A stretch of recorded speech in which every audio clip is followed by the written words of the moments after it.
Welcome everybody to our BNI Talks webinar. My name is Steve Tenuzo, your host, and this week I've got Andrew Peterson. He is back by popular demand. We wanted to do our third of 3 AI webinars for now. We'll probably do more in the future, but stay tuned for this one. This is all about image creation, and that's something we really haven't touched on yet. But we're going to do a little bit of an overview first, in case you hadn't seen any of the previous ones. So I'm going to turn it over to Andrew, and we'll take it from here. Go ahead. Thank you, Steve. Once again, I'm so honored to be here. It's always a special opportunity when I get to speak with you and get to talk to everybody here in BNI Nation. So it's just an honor, and I'm really excited. This is going to be a really fun one. We're going to really have a lot of fun and get to be creative and think about AI in a different way than the stuff that we've addressed in our earlier webinars, which is super important.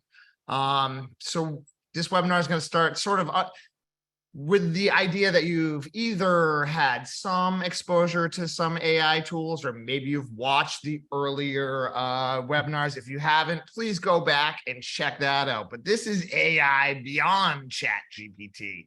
Image creation and use cases, right? So the real piece of software that we're going to be focusing on today is called Midjourney, and this is the industry-leading image creation software. When you see great AI art out there right now, it's very likely coming from Midjourney. So that's what we're going to focus on.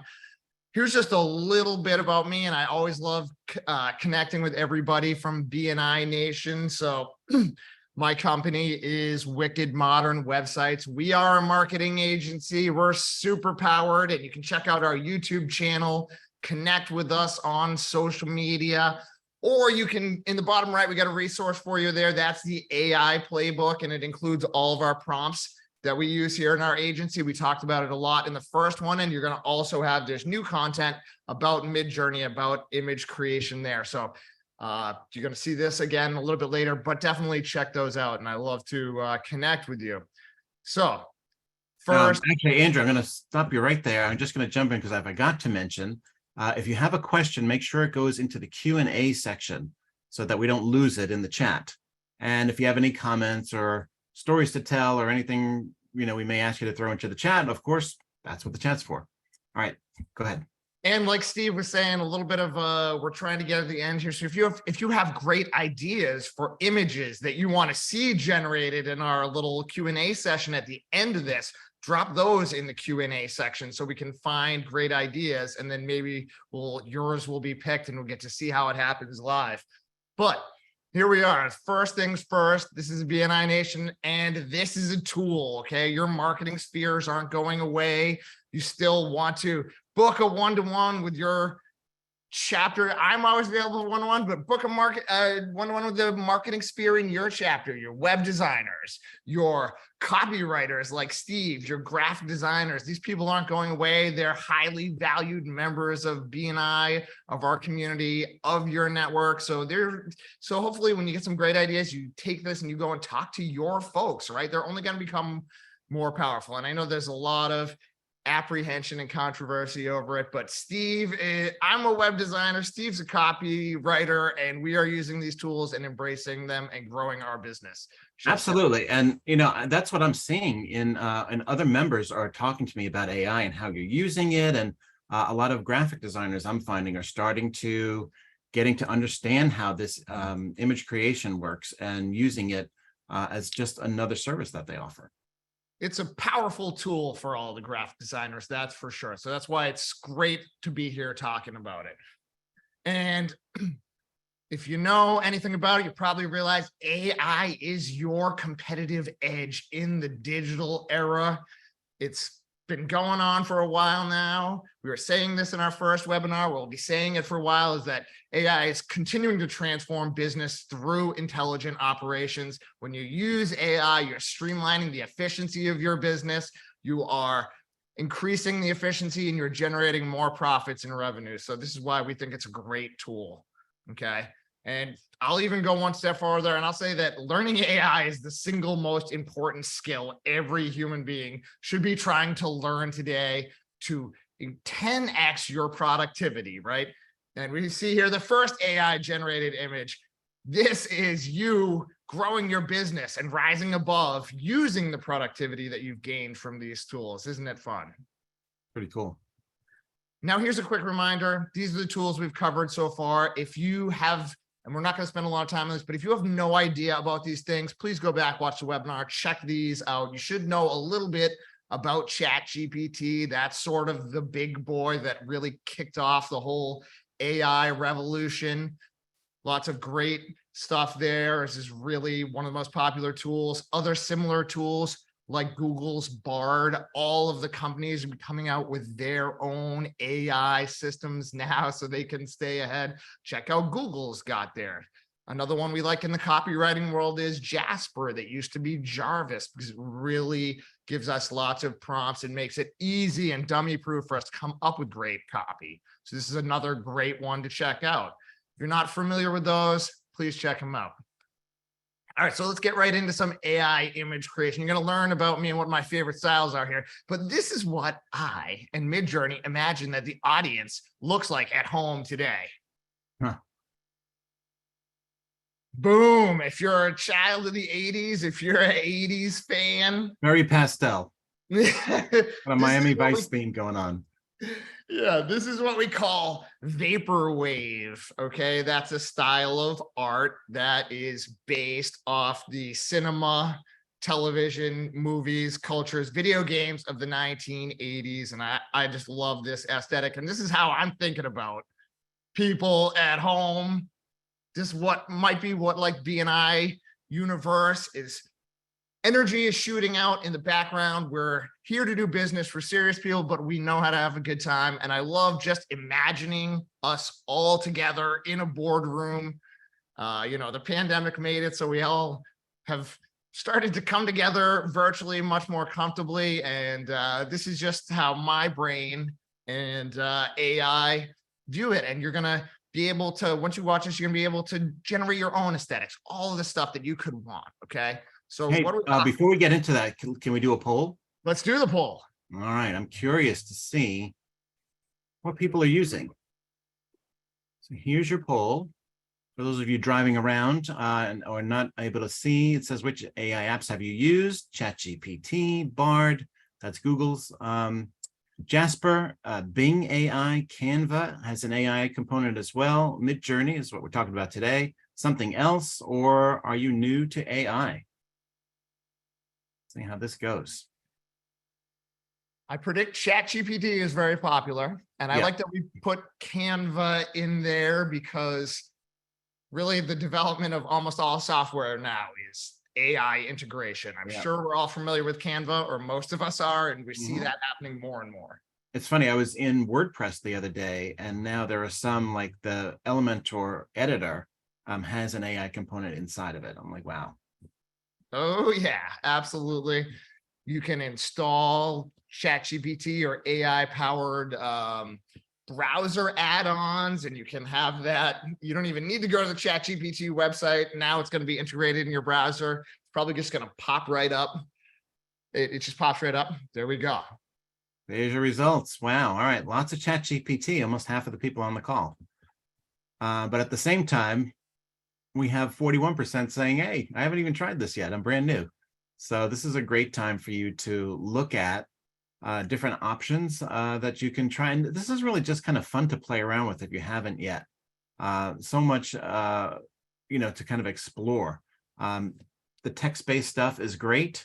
Once you start getting to images, it gets super creative. But the one thing that I love about this, and Andrew's going to get into this in a minute, is that all of these images are created from text. And that's what's so amazing about this. There's no art background needed. You're just going to ask for stuff and it's going to give it to you. It is great. And so if you're part of that 41% who hasn't touched any AI yet, let me reassure you that you are still on the very beginning of this. We are still at the very early part of the AI era. And if you get involved, get hands-on, learn a little bit of these skills right now, you're still going to be way ahead of almost everybody else in the business world because you're still getting in early. So get involved and be involved and try it out yourself. That's the most important thing to me is being involved. Okay, so now we're going to talk about styles and how to use those as keywords. Really, we're going to talk about the famous styles. Now we're sort of talking about what's most controversial here in a way, because AI image generation will allow us to co-opt the styles of famous artists, right? So here we're going to briefly, I'm going to switch this over and I'm going to show you a different window for just one moment to illustrate this. Steve, are you seeing this other page with abstract art? So we're just going to talk about, this is really just a section we're going to talk about creativity. So here are some different styles that you should think about when you're doing AI. Let's have abstract art. It's a wonderful situation. Surreal art, right? And this can all just be the stuff. If it's your style, it's your style, but these are options. Landscape photography can be so useful in so many business aspects. Portrait photography, if you want to make a product or a service or a company look human, but you don't have the sign off to actually use somebody's human face, you can create a human face, right? Minimalism, right? Many different styles. Now let's talk about historical art styles that we can co-opt, right? Realism.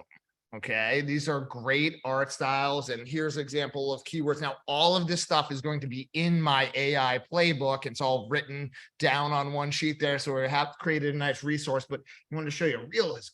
Pop art, Andy Warhol style can be so great for ads. Street photography, night photography. We could talk about cameras and lenses, but I like to talk about the names of some of these famous artists whose styles we can co-opt. Salvador Dali and surrealism, Pablo Picasso and cubism, any great style, Midjourney is going to understand who those artists are and what their styles are. So if you love that, you can do your homage to it. We can talk about great photographers, Mapplethorpe, Helmut Newton, all Ansel Adams photography. So these are great things to think about. Take your influences, use them, and integrate them in. Now we'll go back to our presentation there.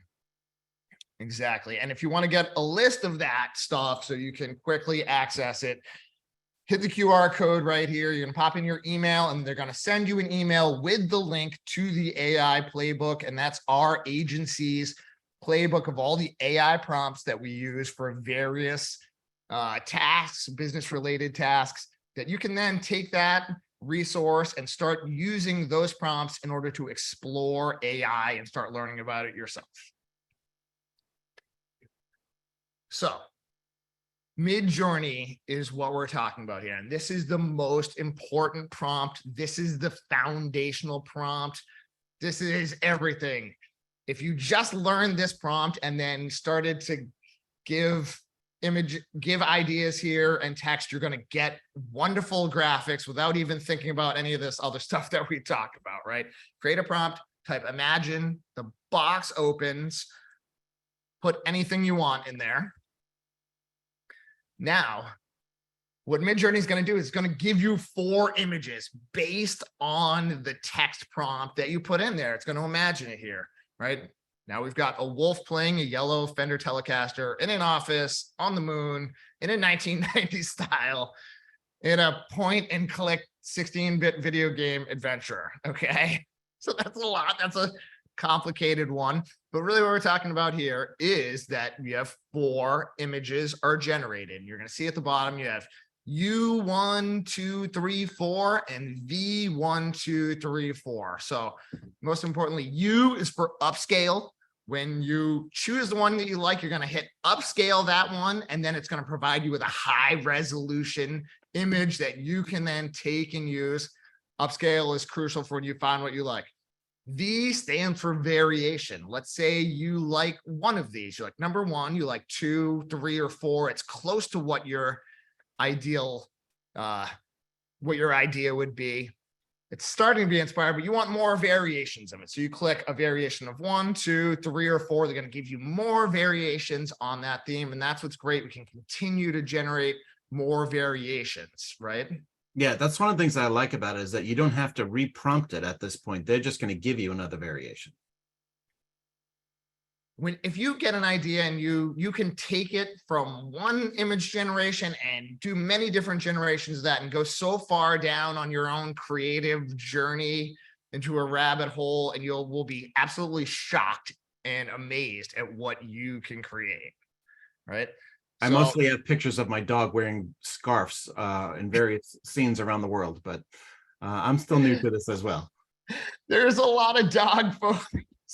We all are doing our pets for sure. And I've got dog photos coming up, so I won't go too far into it right now. But of course, dogs, cats are going to get tons of AI love. And that's the stuff that people respond to on social media, pets. So it's a great topic. All right. So here's probably the most dry section of this portion. We're just going to teach you about the basic Midjourney parameters. Okay. So you type your prompt in. At the end, you can use one of these parameters or any or all of them to adjust how Midjourney outputs. Number one might be the most important one. That's AR, stands for aspect ratio. Okay, so you're going to do to do any of these parameters, you do 2 dashes right next to the word, then 1 space. And then if you need to put any modifier in there, it's going to be right after that. So if we want to have an aspect ratio of 3:2, which is sort of like the television screen, we're going to go instead of, and because normally it's going to spit it out in a block like an Instagram post. We want to change that aspect ratio. We can put any aspect ratio we want to be in 4K. We can use that as keywords, whatever. That's crucial to get the right output. No is the next crucial parameter. Let's say you want pictures of your dogs in different places, but you want to make sure that none of them are in the ocean. So dogs in different places, no water would be a great way. And then they're going to remove water, or you want to show whatever you want. It's not just about getting what you want, but it's about getting what you don't want and eliminating that. And so the no command is very crucial. These other 3, chaos, stylize, and weird, are 3 ways that the system measures their output. Now you want your outputs to be more varied. You're going to increase that chaos number. You go all the way up to 100. You're going to go chaos 100. You're going to get stranger outputs. Stylize is going to have a similar effect, but things can be more or less heavily stylized based on that parameter. And weird is another parameter that's going to give you different variations. With a high number there, you're going to get odd and sort of unsettling results, which is fun, can be strange, but really helps your creativity. And the last one we're going to talk about there is the stop command. And this is particularly useful if you want to generate a product image or an infographic, but Midjourney doesn't do text, so we like to do stop at 90% so we can create highly detailed schematics, but leave the last part out, blurred out, so the text isn't showing. And we'll show you that in a moment too. So these are crucial parameters. There are a couple other ones. Again, they're included on the AI playbook. You can see all of them and check that out. So aside from the imagine prompt, this is the other main most important one, and this is a great one to just play around with and help you understand how this is creating it. And it's describe. So if you type /describe, your screen's going to pop up a little place where you can drop in your image, right? So you take an image that you've created, an image that you love, and you want to understand how the AI thinks about it, can ask it to describe. And this is a great way to learn, because look, now we see the keywords that it would use: vibrant, exaggerated scenes, in the style of UHD, ultra high definition, northern lights, green walks. They said, oh, this is aspect ratio 16:9. So this is really super crucial and important. If you want to learn how it thinks, you want to start to think a little bit like the AI and learn how to be creative with it. It's great to take a photo that you love, pop it in there, ask it to describe it, and you can see what keywords and styles it thinks is going on. Yeah, that's a new one for me. I hadn't seen that. That's great. Yeah, and I think it's obviously much less used than Imagine, which is crucial. But if you want to get in there, you want to see what the underlying AI is, because it is not a language model like ChatGPT. It's a diffusion model, even though where it's using language processing, it's different. So you want to get under the hood there, ask it to describe something and see what the AI thinks about it. I think that's really important thing to do. Yeah, a great way to teach you how to create your own prompts. Absolutely. And that's what it's really all about. I provide you tools. There's a million websites, blog posts, YouTube videos that will give it there, but you're going to get better and better by creating your own prompts. Now, one fun thing to do is to include an image here. If you include a URL that you already have on the internet, then you can use your face, someone else's face. One of the most viral images was someone created of the Pope with a big white puffy winter jacket on there. Lots of other AI stuff. Obviously, a little bit controversial of taking people's likeness. So it's something to talk about, but you can certainly feel safe about using your own dog's face or your own personal face and putting it in here. Here's an example of me. I've climbed Mount Everest and I'm playing a guitar on the top of it here on the left. Or here's an example of me as a legendary guitarist and rock star. Some fun stuff, not highly edited, but all you're going to do is you're going to give it the URL that you want it to reference. The same way you can provide context to ChatGPT. In ChatGPT, you can say, here's the context, and provide it information in text, because you're providing the AI context here as well. This can lead to tremendous creativity, and like really, it's fun. It's fun to see these type of things, right? And when we have fun with it, we're going to get more involved. Yep. So let's talk about specific use cases for your business. And if people drop a couple of these in the Q&A section, then we'll look at it. Maybe we can really get some examples in a live situation, but we want to show you how we use it here at our agency. So for example, obviously web design is huge. If you're a web designer or if you run a business, you've got a website. Okay. And so here's a use case, right?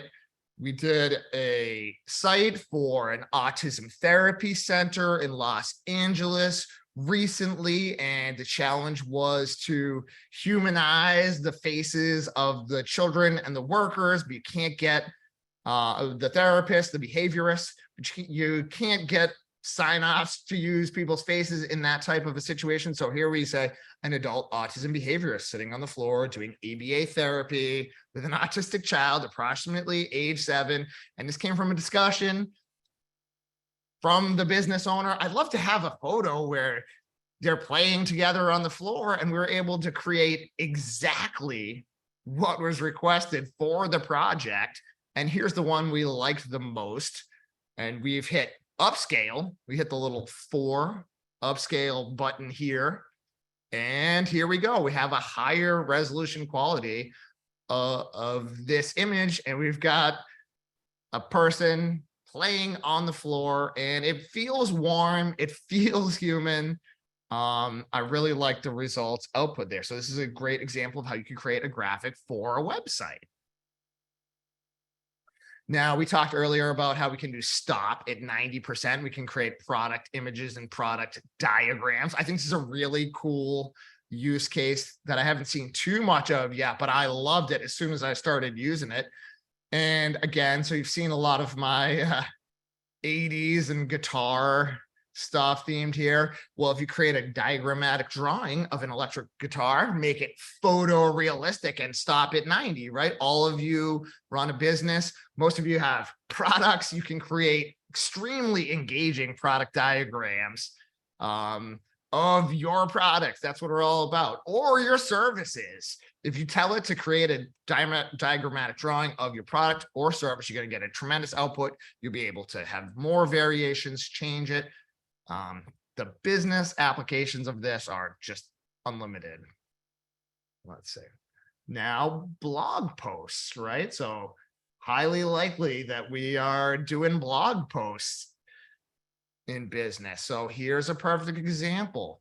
Maybe we're doing a blog post about how to install kitchen cabinets, and we don't have a photo on hand of our contractors installing kitchen cabinets. So here are 4 options that we gave it, that we got from it by say, illustrate this concept, right? So maybe you've got a concept in your business.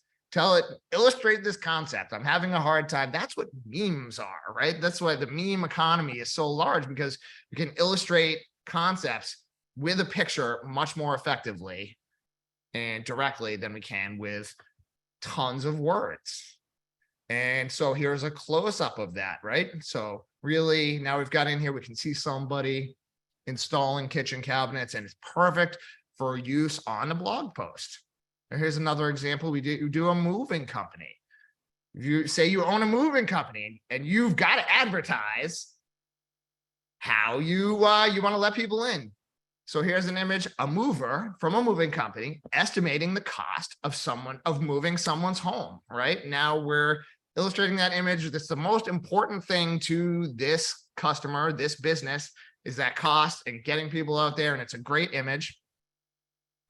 Or a featured image for a blog post. We're still sticking with our movers.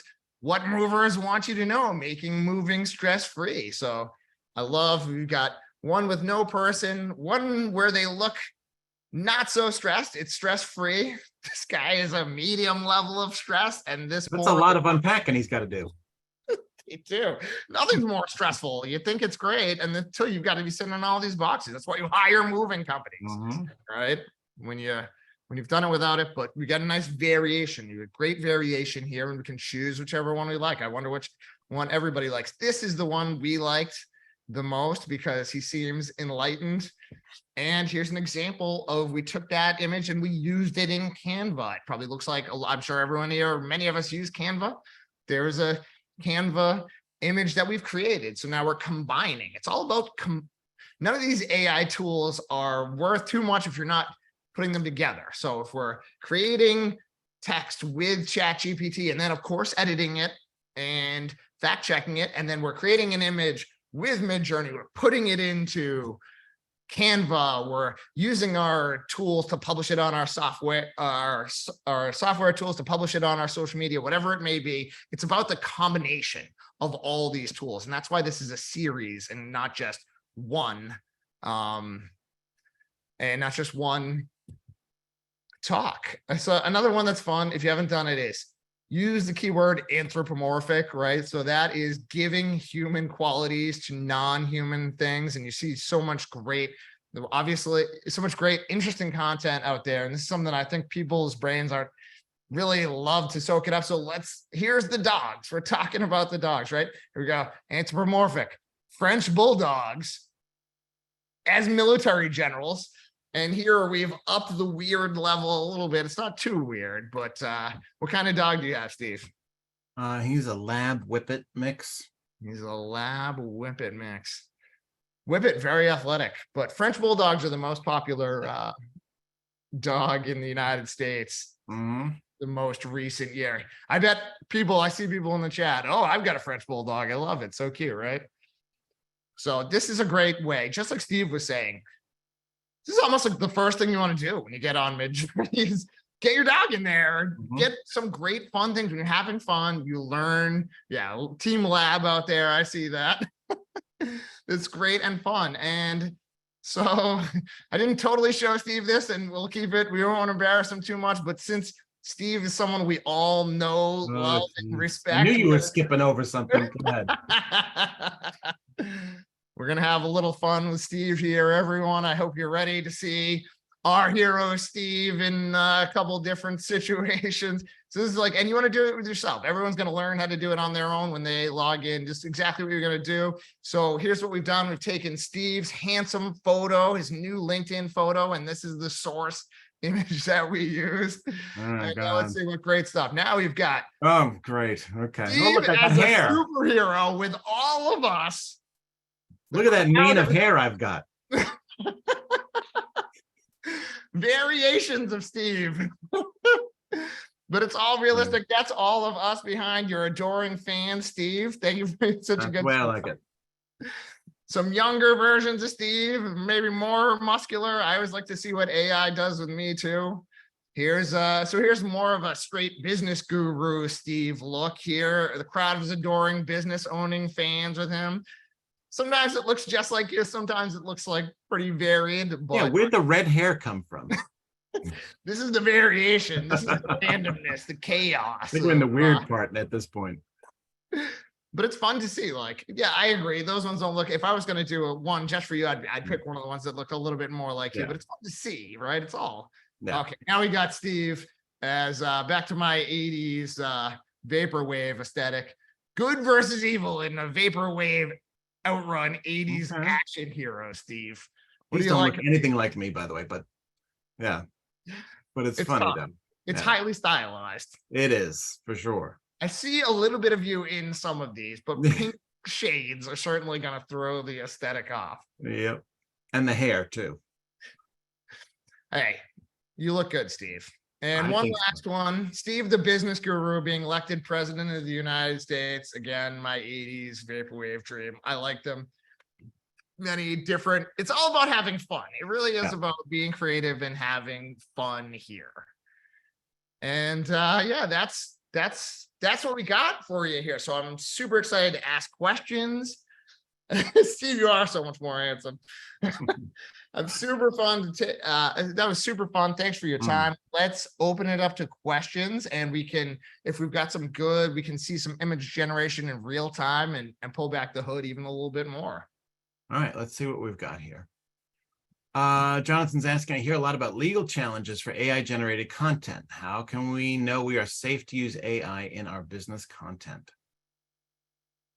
Okay, well, let's just talk real. You can't totally know that you are safe in the long run because things are still developing 100%. There are not legal precedents established yet.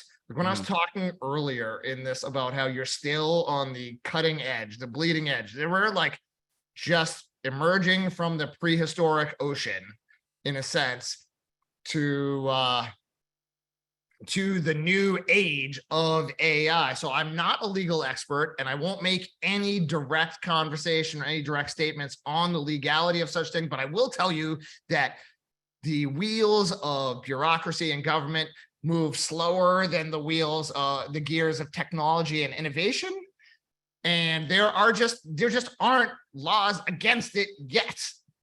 Yeah, I will say this, the best thing that you can do whenever you start on one of these services is to do the thing that no one ever does, and that is to read the terms of service, because they will tell you certain things. And one thing that I learned about Midjourney is that they say that you can use Midjourney images for your business, but know that Midjourney owns the copyright to them. You do not. And the other thing that can happen is, let's say you use your face that actually looks like you in something, they may use that face regenerated in a different prompt at some point. So always be careful about that stuff. But for the most part, you can safely use stuff because Midjourney is a paid subscription service, right? Andrew, what is it, $20 or so? That's right. Midjourney used to be completely free, and until demand got so high, now it's $10 a month, which if you're using it to create graphics for your business, $10 a month is absolutely a drop in the bucket compared to what you would, the time and effort or cost of having even clip art, and finding that. So you're right. It's a controversial subject. This is not necessarily, it's not all said and done on the front of that for sure. Right. Let's see. People are asking about aspect ratios. What are good aspect ratios that you should be using? Yeah, I mean, I don't want to be too boring about aspect ratio, but the crucial part of that is that you should do your due diligence and figure out what the aspect ratio and the size is for your use case. Everything is different. If you're, creating a Instagram post, that's going to be different than a Facebook post. It's going to be different than your LinkedIn cover. So you're probably going to be taking that and then using that image in another way in order to. So again, can't be too specific, but it's all about use case. Yeah, and if you do just a quick Google search on aspect ratios, you'll see little diagrams that showing you what the size is of each one. And it doesn't have to be exact, by the way. But I mean, you can say, in the shape of a rectangle, it'll understand what you're talking about. Absolutely, for sure. All right, let's see. Can Google and SEO tell the difference between a real photo and an AI generated one? And that's not what okay, so this is, I know the answer to this, by the way. okay, so why don't you tell me then? I will tell you. They do. Google will mark up something that is AI generated, assuming that they understand that that's what it is, or what they believe is AI generated, as opposed to not. However, that's kind of an internal thing. I don't know that you're going to be able to figure that out. But I don't know whether, I think the question would be more like, is it going to hurt your SEO? I don't believe so. It's just another image. Yeah, I don't think it's so great response, Steve.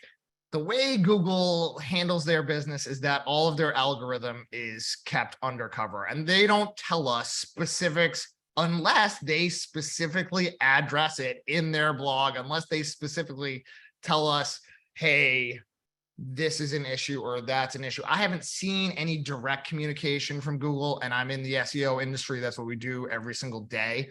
I haven't seen any specific thing released by Google saying, hey, you're going to be penalized for using AI images. A little bit more of that has been talked about ChatGPT, but the truth of the matter from my perspective is that, first off, Google is using AI to index the internet, right? So all these web crawlers, everything that SEO is based on AI algorithm. All of the like checkers, all of the plagiarism checkers that I have run through are able to be defeated by adding like another period at the end of a sentence or adding like a word in there. So barring any more direct statement from Google, I don't believe that Google currently can fully understand the difference between these images, because we're taking this, we're putting it into Canva. There's not going to be any metadata that's different. So it's certainly something to think about in the future, but I don't believe at this moment that Google has made any negative statement about it, nor do I believe that they're able to tell the difference personally. Well, I mean, they are all in on AI themselves right now. And so, I'm sure they're not going to, well, who knows what they'll do in the future. I know that Google at the end of the year changes its algorithm around. So stay tuned for that. Maybe we'll do a Google update webinar for the next algorithm. That's a great idea. And Google is likely to change their algorithms and drop an update, at any time. They could hit you with the Panda update and, all the things that used to work in SEO, doing link farms and hiding your text in the same color used to be effective, but they will drop that stuff without giving you too much information. Yeah. And Google is definitely the entity that is most threatened by the rise of AI. They are right now, they're the ones who control all the information with their search, and AI threatens to, I can get a better explanation of a complex topic by asking AI to explain it to me like I was in 5th grade than I can from putting it in Google and trying to read through many things, which those results tend to be gamed because people like us in the SEO industry are trying to fight over those, whereas AI will give me, in many cases, a more direct and good response, and I'd rather search there. So Google is very threatened. Yeah. Let's see. Are there any other sites besides Midjourney that are free to use? You can do a search, and there are plenty of other free, completely available image generation tools. But this is the caveat. They're just not that good. It's a good idea to go search for free AI just to get get your hands on there, but you're not going to like the output that you get from the vast majority of other ones. That's why we only talk about Midjourney here, because the output that you get is so superior, so much more useful that there are other ones out there, but I don't recommend throwing good time after bad learning any other AI image program right now. Yeah, I mean, more will be coming out. I know there's already Microsoft Designer. Adobe has something that's coming out as well. So those are ones to look at. Right. And I think that's a great point. I think Adobe and Photoshop are, like I was saying, Google is most threatened by language model AI. I think Adobe and Photoshop and Adobe Illustrator, not only are they threatened by Canva, but they're definitely directly threatened by AI image generation. So I assume that they're going to be putting all kinds of resource at Adobe into growing their AI image generation because they've got to do it. Yeah. All right. Let's see. I'm trying to make a logo with cat's eye glasses superimposed on a silhouette of a house, black and white logo. So let me just jump in here a second and say this. If you're going to make a logo, please use the graphic designer in your chapter, because a logo has to be presented in different formats. You know, you can't just get away with like a JPEG, right? You need something that's going to have a transparent background, be used in vector art so it can be expanded. Please, for logos, you really want that. However, in an experiment, if you wanted to take a shot at it, we could just see what it would look like if you want to go in and try it out.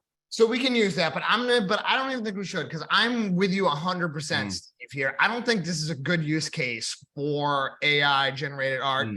And that's why I didn't include it. And frankly, I've done these tests and you can get some great, it's almost like you might use it for a logo but it's not going to create a finished product. Again, it doesn't do text. So if you ask it to do a logo with this text in it, it's not going to do that. It's going to, if you ask it for specific text, like you can't do a logo without including, you know, the brand name, some sort of stuff. Specific Generally font, speaking, right. Yeah. It's awkward for doing logos. I don't recommend it. Just like Steve said, it's not going to give you the right output. Don't use it. One of the things that I learned is that AI has trouble sometimes with hands and feet, and also letters and numbers. Hands are like the most obvious thing. If you're like, I don't know if this is real or AI generated, the best way to figure it out is to look at the hands. If they look strange or deformed at all, that is a dead giveaway. That's number one. Yeah, count the fingers, somebody's saying there. Exactly. It's a real giveaway. So don't use it for logos. I'm not even going to show you because it's just a waste of time. Yeah. Let's see. People are asking, do we have to mark our images as AI? Nope, don't worry about that. Google will do that for you. However, you may want to have a separate folder with your AI generated images. Yeah, so I don't think Google will do it for you, but like Midjourney said, you're allowed to use it for commercial use. So you're not under any particular obligation to reveal that these are AI. You're not giving the original credit to some original artist. It's your art. You can use it as you see fit. Yep. All right. Terry says, I've been using Midjourney for quite a while, and I'm seeing so much pushback from the creative communities. I am now very conflicted using AI to create art. How do you reconcile all this? Well, that's the big question, right? That is the elephant in the room. That is the controversial aspect of it. But I will tell you this, and maybe I'm skirting the question, but the graphic designers who have, in my experience, the graphic designers who have started to use these tools and experimented with it and added this to their bag of tricks, instead of doing everything completely by hand, those are the best graphic designers from a production standpoint. They're able to get much more work done. They're able to be more efficient. And like we're talking about the logo, not everything is going to be AI, but if you don't have if you're a graphic designer and you don't have this as part of your bag of tricks, well, I'd say to you, what are you doing? You're like, a few years from now, it's gonna be something that's just something we assume that everyone works with. It's so new now that I get that there are some people like, I don't know if I should go into it or not, and I get that because it's not regulated very well. But I think that over time, as this becomes more prevalent, people will just continue to use it. For me, it's great for blog posts and things like that. But if I'm creating an ad that I'm going to spend a lot of money on, I'm probably going to want to work with my graphic designer.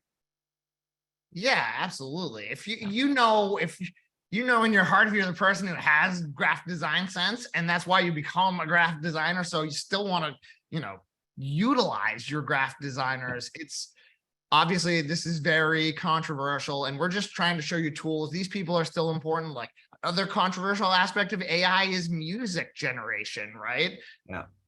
So musicians are, on that tip and edge of it, but in the long run, it's going to happen. In 10 years.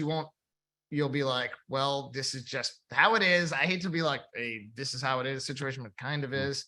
You can choose to move forward and increase your efficiency, but it's not to your benefit to completely turn a blind eye and not have any knowledge of the subject. I promise you that. Absolutely. And I'm saying that as a copywriter who creates content all day long. You can't there are so many good benefits from AI, but it's not the writing for me. It's all the ideation and the lists that you can come up with. It's such an amazing idea machine that, that's why I use things like ChatGPT. But the real writing and the human connection, that all comes from, the human brain. And so you need all that stuff. But enough about me. Let's talk about. I see one of the comments here that I want to just respond to real quickly. And someone says, there are people that are using AI, Canva, and call themselves graphic designers. Okay, well, this is just a tool. You can still tell that those people aren't good graphic designers. Like, Canva has been out for almost 10 years, but there's still bad design everywhere that you look, all across society and through business, everywhere. Because not just the tools, it's the having the skill to use those tools, right? Just because you use, most people who are graphic designers are going to be using a tool, whether it's Canva, Photoshop, Illustrator, so just because these tools are available doesn't mean that you can't tell the difference between people who are good and bad. And if you can't tell the difference, well, you don't understand the topic well enough to understand what good and bad is. And that says more about you than it does about whoever are using those tools, in my opinion. Very true. All right, we are running low on time here. So why don't we jump into Midjourney and just do one prompt so people can see how it works? That would be super fun. Here, let me switch my screen here. I'm going to stop the share briefly. And we're going to share screen over to here.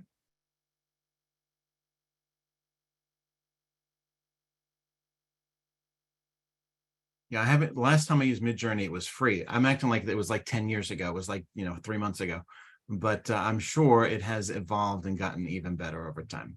Everything in this field evolves so rapidly. So are you able to see my screen? I just want to confirm. I see a white screen. You're seeing a white screen. Come on, Zoom. Let's make sure Zoom is giving us the right. We'll share that screen one more time. There we go. All right, you're seeing our Midjourney. Yep.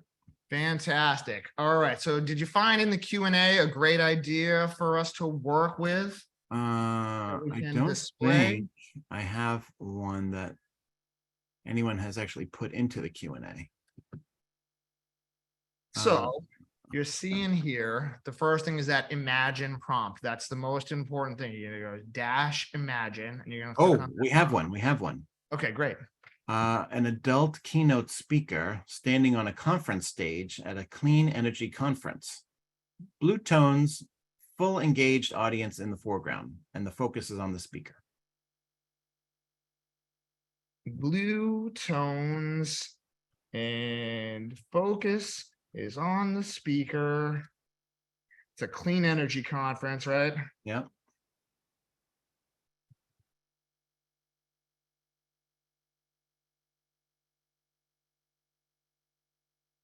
I like to make it photorealistic.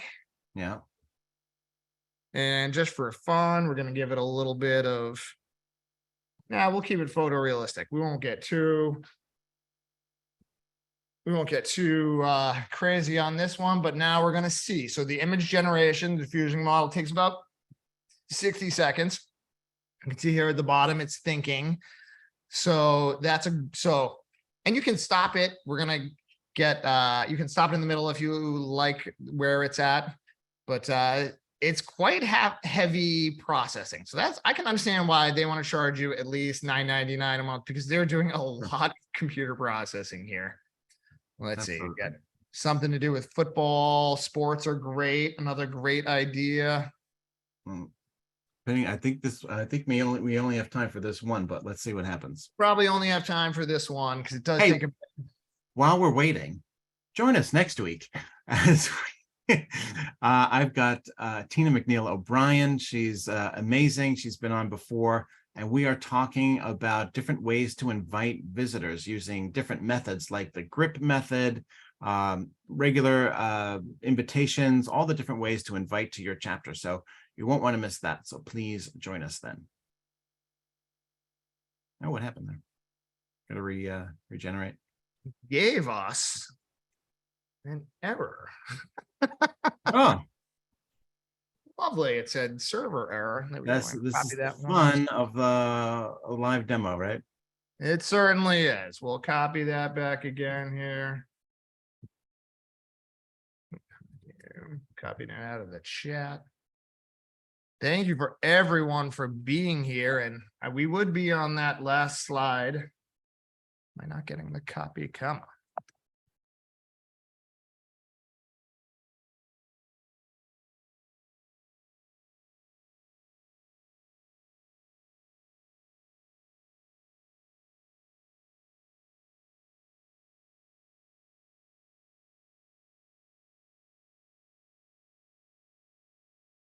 Energy comments, blue tones, fully engaged audience.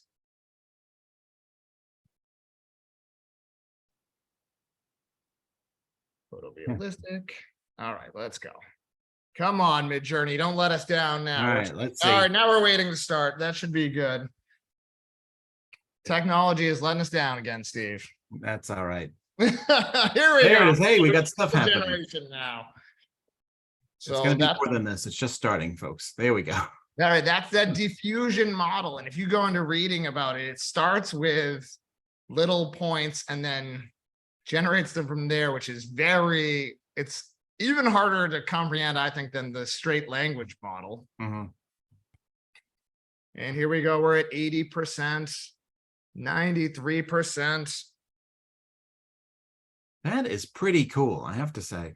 There we go. Yeah. These are very solid. So if you were organizing a conference and you wanted an image to go along to promote that conference, that would be a fantastic way to do it, right? You've now generated art for that. And we can go, let's say we like number 3 the best. Now we're going to generate 3 variations of this as fast as we can.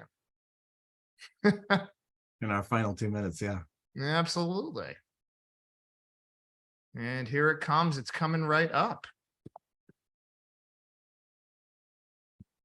And then just to end it, we'll pop one more out to do an upscaled version of it so you can see all of it in live action. And this is great. And Steve, thank you. Thank you to all of BNI Nation. I appreciate it. It's such an honor and a pleasure to be here and chat with you guys. Everybody reach out to me and connect with me on social media. I love to talk business and talk BNI with everybody. Here's our 4 variations on that original one. So we could ask it to generate more variations of that. But in this case, we're going to, I think number 4 is a great one for us to upscale. We're going to have this upscale for us, give us a great high resolution image. We could do all these other things. We could zoom in, zoom out, change that. But here we go. There is your on the fly image that we've created. BNI. Cool. Amazing. Wow. Awesome. All right. Hands are weird. Yeah. Here we go. There's your next week. Thank you, Steve. All right. Thanks so much, everybody, for being on. I'm sure we'll do more AI stuff in the future. But this completes our trilogy that was originally planned. Thank you so much, Andrew, for doing 2 of the 3 of these. And everyone, give yourselves a CEU for being on today, and we'll see you all next week.